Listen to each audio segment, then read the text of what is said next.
अब बताओ हम क्या साधना करते थे हिंदू धर्म के अंदर जन्म लेके। इन काल के ऋषि महर्षियों आचार्यों और शंकराचार्यों द्वारा दिए गए ज्ञान के आधार से हम कौन सी पूजाएं किया करते थे, आप सभी को मालूम है। ये दास भी वो भुगत भोगी है। कुछ तो देखम देखा, कुछ परंपरागत साधनाएं और कुछ किसी सिर फिरे संत ऋषि की ज्ञान विचार सुनकर, पुस्तक पढ़कर या किसी भाई साथी बहन सहेली से सुनकर हम वही क्रियाएं करने लग जाते थे। कोई गोवर्धन की फेरी के लिए कहता, हम वहां भी चले जाते। कोई अमरनाथ के दर्शन के लिए प्रेरित करता, हम तैयार हो जाते क्योंकि हमें भगवान की आवश्यकता थी। और कोई पंच केदार के लिए प्रेरित करता, उन पांचों केदारों के भी दर्शन के लिए जाते। कोई पशुपति नाथ के लिए कहता, हम नेपाल भी जाते। कोई सोमवार का व्रत बताता तो हम वो भी करते। कोई मंगलवार के लिए प्रेरित करता, हम मंगलवार का व्रत भी प्रारंभ कर देते। पुण्यात्माओं, हमें अध्यात्म ज्ञान नहीं था, ये लोक वेद था। तो परमेश्वर ने स्वयं आकर के एक संत भक्त, और परमेश्वर तो वो थे ही, और एक सतगुरु, इन सब की भूमिका की। जब आदरणीय स्वामी रामानंद जी परमात्मा को देखा सतलोक के अंदर, और फिर वापस देखा वहीं आपके अपने सामने बैठे उस बालक रूप में, तब कहा था, दोहू ठौर है एक तू, भया एक से दो, और गरीबदास हम कारणे तुम आए हो मगदो। तुम साहिब तुम संत हो, और तुम सतगुर तुम हंस, गरीबदास तेरे रूप बिना और न दूजा अंश। बोलत रामानंद जी सुनो कबीर करतार, गरीबदास सब रूप के तुम ही सृजनहार। मैं भक्त मुक्त भया, और भरम कर्म कियो नाश, गरीबदास निज ब्रह्म तुम, मुझे हो गया दृढ़ विश्वास। तो परमात्मा के विषय में कहा स्वामी जी ने, स्वामी रामानंद जी ने, कि तुम साहिब माने परमात्मा। जैसे आपको डेफिनेशन ऑफ गॉड सुनाई थी प्रथम दिन। तुम साहिब माने परमात्मा, सर्वश्रेष्ठ प्रभु। वैसे तो साहिब हम सभी के साथ लगाते हैं, जैसे तहसीलदार साहब, एसडीएम साहब, डिप्टी कमिश्नर साहब, कमिश्नर साहब, मंत्री साहब और प्रधानमंत्री साहब और मुख्यमंत्री साहब, ये सारे साहब हैं।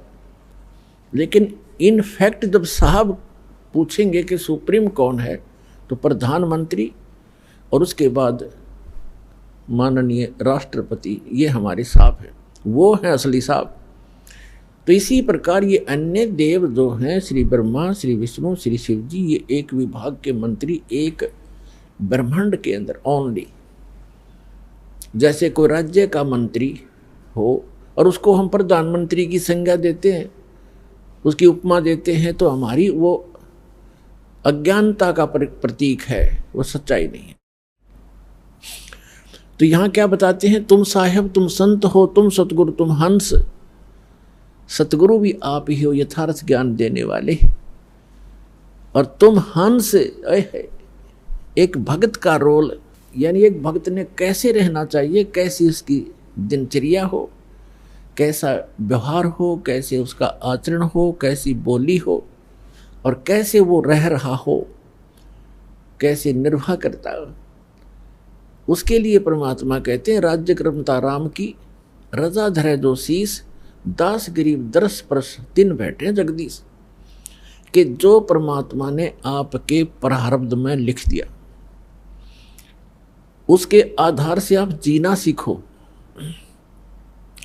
प्रारब्ध का मतलब है कि जैसे आप जी को कोई अच्छे घर में, अच्छा घर हम मानते हैं जिसका घना धन हो, कोई अच्छी पोस्ट हो उसकी, ठीक है, आपके संस्कारवश आपका कहीं ऐसा जन्म है, तो ये ना भूलना चाहिए कि आप चाहे कितने धनी व्यक्ति या कितने ही मंत्री प्रधानमंत्री के घर जन्म आपका, आपको उतना ही स्थान चाहिएगा सोने और घूमने फिरने और क्रिया करने के लिए, जितना एक निर्धन जहाँ गुजारा कर रहा है।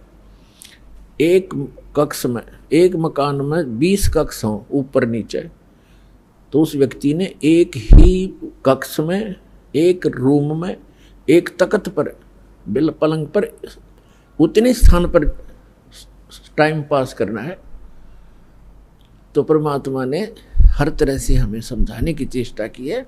और परमात्मा पाने के लिए किसी को ये भ्रम हो कि धनी लोग जो घना दान धर्म करते हैं और उच्च जाति के हैं, पहले ये भ्रमना, ये भ्रांति बहुत ज़्यादा थी कि ब्राह्मण लोग ही मोक्ष प्राप्ति करते हैं, यही ऋषि महर्षि बनते हैं, इनके वंशज ही ऋषि महर्षि बनते हैं।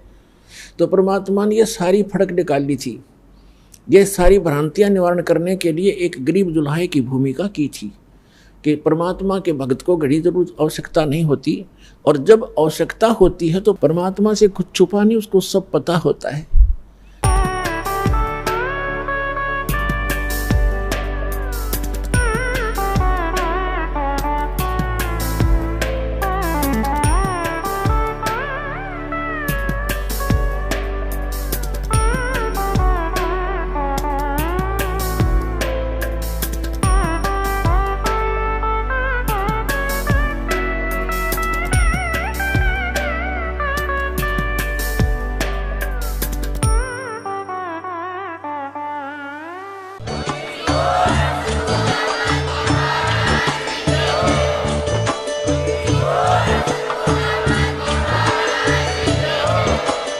आप सुन रहे थे जगत गुरु तत्वदर्शी संत रामपाल जी महाराज जी के मंगल प्रवचन। अधिक जानकारी के लिए विजिट कीजिए हमारी वेबसाइट www.jagatgururampalji.org। संत रामपाल जी महाराज जी के शुभ आशीर्वाद से पूरे विश्व भर में 500 से भी ज्यादा नाम दीक्षा केंद्र हैं, जिन पर संत रामपाल जी महाराज जी द्वारा ऑनलाइन निशुल्क नाम दीक्षा दी जा रही है। अपने नजदीकी नाम दीक्षा केंद्र का पता करने के लिए संपर्क करें 8222880541।